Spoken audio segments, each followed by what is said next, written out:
Hi hello welcome to our channel. నేను మీ సిరి. ఈరోజు మనం చెప్పుకోబోయే కథ ఇష్టమైన సకుడ పార్ట్ 135. ఇక ఆలస్యం చేయకుండా కథలోకి వెళ్దాం. చీకటి రంగులో చెట్లు తమ రంగుని దాచేసుకున్నాయి. కానీ అంతలోనే వచ్చిన చందమామ నక్షత్రాలు వాటి రంగుని కొంచెం బయట పెట్టాలని ప్రయత్నం చేస్తున్నాయి. గాలి లేని ఆ ప్రదేశంలో చెట్లు బొమ్మల్లా నిలిచి ఉన్నాయి. వాతావరణం అంతా చాలా చల్లగా ఉంది. కొద్దిగా మంచు కురుస్తున్నట్టుంది. ఆ రిసార్ట్ చుట్టూ క్యాంప్ ఫైర్ వేసి ఉన్నారు. అవి చాలా చిన్నవి. ఆ చీకటి ప్రదేశంలో నక్షత్రాల్లా మెరుస్తున్నాయి. ఒక్కొక్క మంట దగ్గర ఒక్కొక్కరు, ఒక్కొక్క మంట దగ్గర ఇద్దరు, ఒక్కొక్క చోట గుంపులుగా ఉన్నారు. ఒక్కసారి మన ప్రపంచం దాటి వస్తే మనకి ఎవరితో సంబంధం లేనట్టు అనిపిస్తుంది. ఎవరి ఫీలింగ్స్ మనకి పట్టనట్టే అనిపిస్తుంది. ఆ ఒంటరితనం కూడా బాగుంటుంది. ఒంటరితనంలో తన అనుకునే తోడుంటే ఇంకా బాగుంటుంది. ఇప్పుడు ధరణికి కూడా అలాగే ఉంది. ఎవరో తెలియని మనుషుల మధ్య తను మనసెరిగినవాడు. నిజంగా చాలా బాగుంది.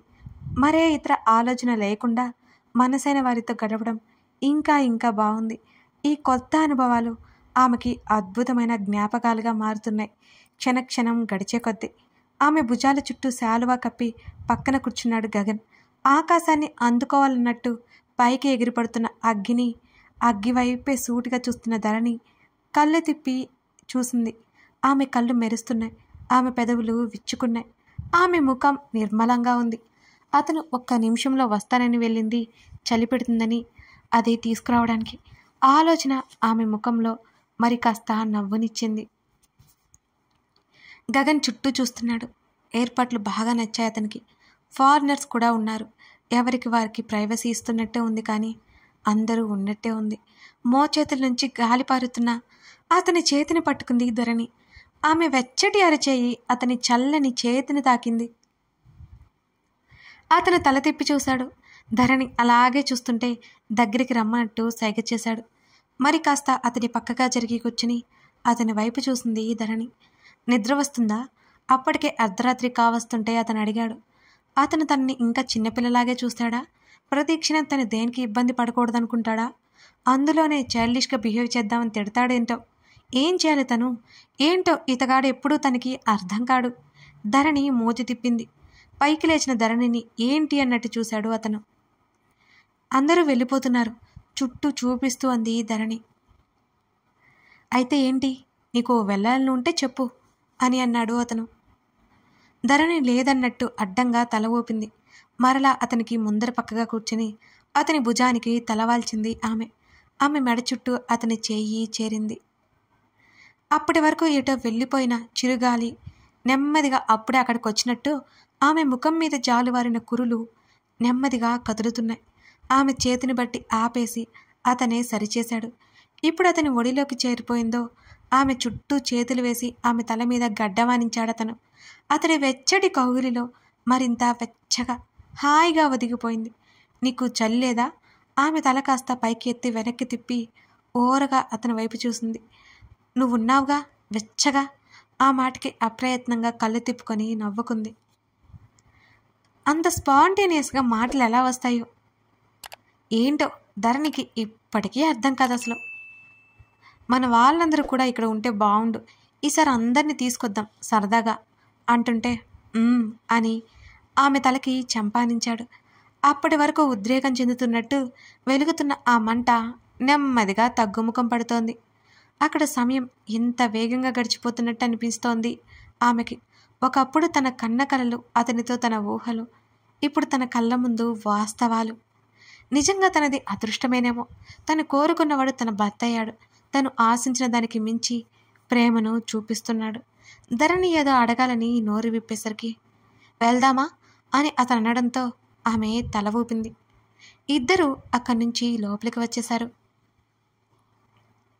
ముఖం మీద నీళ్లు కొట్టుకుని బయటకొచ్చిన ధరణికి కిటికీ దగ్గర ఉండి బయటకు చూస్తూ కనిపించిన గగన్ దగ్గరికి నడిచింది. ఆమె కూడా బయటకు చూసింది. అప్పటి వరకు అందరిలో ఉత్సాహం నింపిన ఆ ప్రదేశం నిషీధిని నిశ్శబ్దాన్ని కమ్ముకున్నట్టుంది. వర్కర్స్ అక్కడక్కడ మంటలు ఆర్పేస్తున్నారు. అక్కడే కొందరు నిలబడి మాట్లాడుకుంటున్నారు. అతడు కర్టెన్ క్లోజ్ చేశాడు. అతను కళ్ళెగరేశాడు. ధరణి ఏం లేదన్నట్టు తల ఊపింది. ఇక్కడికి వచ్చాక యాక్టివ్ అయిపోయావు అంటూ ఆమెను దగ్గరికి లాక్కున్నాడు. అదేం లేదు, నాకు ఇక్కడ చాలా నచ్చింది, ఎంతో హాయిగా ఉందో ధరణి నవ్వుతూ చెప్పింది. అతడు ముందుకు వంగి ఆమె చెంప మీద ముద్దు పెట్టుకున్నాడు. పనిలో పనిగా ఆమె బుగ్గని మరింత గట్టిగా లాగాడు. అతని ముద్దుకి నవ్వుకుంటున్న ధరణి అతని లాగుడికి చిన్నగా అరిచి ముఖం చిట్లించింది. అబ్బా, ఇదేం అలవాటు, చెంప మీద రుద్దుకుంటూ అంది ధరణి. చిన్నప్పటి నుంచి అనాల్సిన మాట ఇప్పుడు బయట పెట్టేసింది ధరణి. నాకు నచ్చింది చేయడం నాకు అలవాటు అంటూ మళ్ళీ ముద్దు ఇచ్చాడు అతను. ఓ పెద్ద గొప్ప అలవాటు అని గొనిగి ధరణి ఇందాకేదో విషయం అడగబోయినట్టు గుర్తుకొచ్చి ఆమెతో మాట్లాడాలని టక్కున వెనక్కి తిరిగింది. నేనొకటి అడగనా అని అంది. ఏంటో ఆ ఒకటి అంటూ అతను లాగడంతో బొమ్మల అతని కౌగిల్లో చిక్కుకుపోయింది. పొద్దునుంచి తిరిగి తిరిగి అలసిపోయా, జాలి లేదు నీకు అన్నది తెగ నటిస్తూ. దేనికి జాలి పడాలి అడుగుతూనే ఆమెతో సహా సీట్లో వాలాడతను. నీ లాగుడికి ఎముకలు విరిగిపోతాయి. నవ్వుకుంటూ కాళ్ళు రెండు పైకి పెట్టేసుకుని అతని మీద వాలినట్టుగా కూర్చుంది ధరణి. విరగని, కట్లు కట్టించి నేనే సేవలు చేస్తా. అతని మాటలకి ఆమె తెల్లమొహం వేసింది. ఆమె గడ్డం కింద చూపుడు వెలుతో కొట్టి తెరిచిన ఆమె నోరు మోయించాడు. ఈ మధ్య మెంబర్షిప్ గురించి కొంతమంది మెయిల్స్ చేస్తున్నారండి. నేను పర్సనల్గా రిప్లై కూడా ఇచ్చాను. ఇంకా కొన్ని కామెంట్స్ కూడా వస్తున్నాయి. దానికోసం ఇక్కడ చెప్పాలనుకుంటున్నాను. ఏం లేదండి, అది చాలా ఈజీ. మీరు మన పేజ్ మన యూట్యూబ్ ప్రొఫైల్ ఉంది కదా, అది ఓపెన్ చేసి అక్కడ హోమ్, పోస్ట్, కమ్యూనిటీ, ప్లేలిస్ట్ ఇలా ఉంటాయి కదా, అలా పక్కకి వెళ్తుంటే అక్కడ మీకు జాయిన్ బటన్ కనిపిస్తుందండి.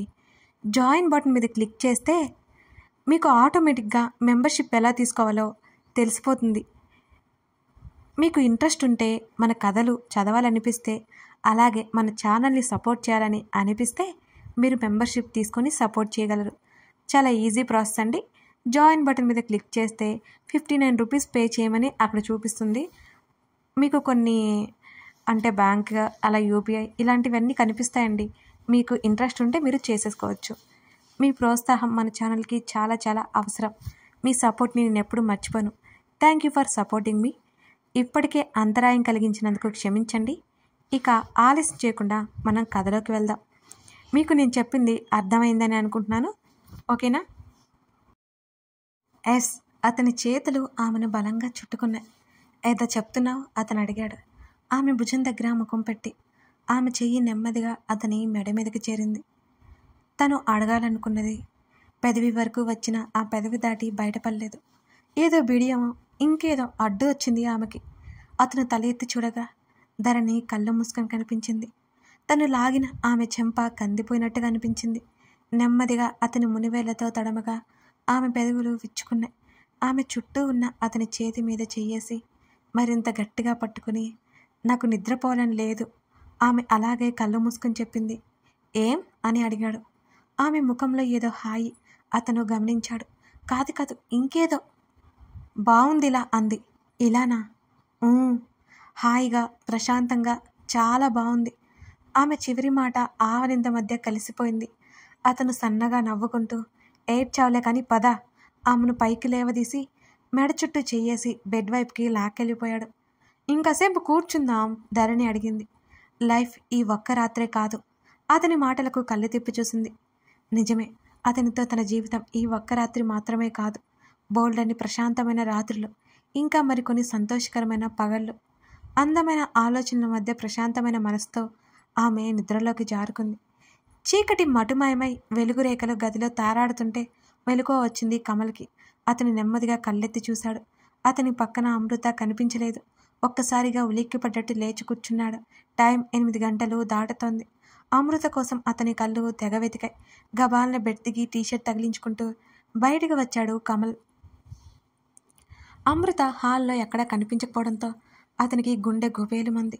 గబుక్కున వంటగది వైపు చూసి ఇల్లంతా వెతికాడు. అమృత కనిపించలేదు. కమల్కి మతిపోయినట్టే అనిపించింది. గాఢమైన నిట్టూర్పు అతని నుంచి వెలువడింది. ముఖానికి 2 చేతులు పెట్టుకుని సోఫాలో కూలబడ్డాడు. అలాగే తనేమైనా తొందరపడ్డా? లేదు. అమృత కళ్ళల్లో తన మీద ఇష్టం, ప్రేమ అన్నీ తను చూశాడు. మరి ఇప్పుడేంటి ఇలా జరుగుతుంది? అమృతకి ఇదంతా ఇష్టం లేదా?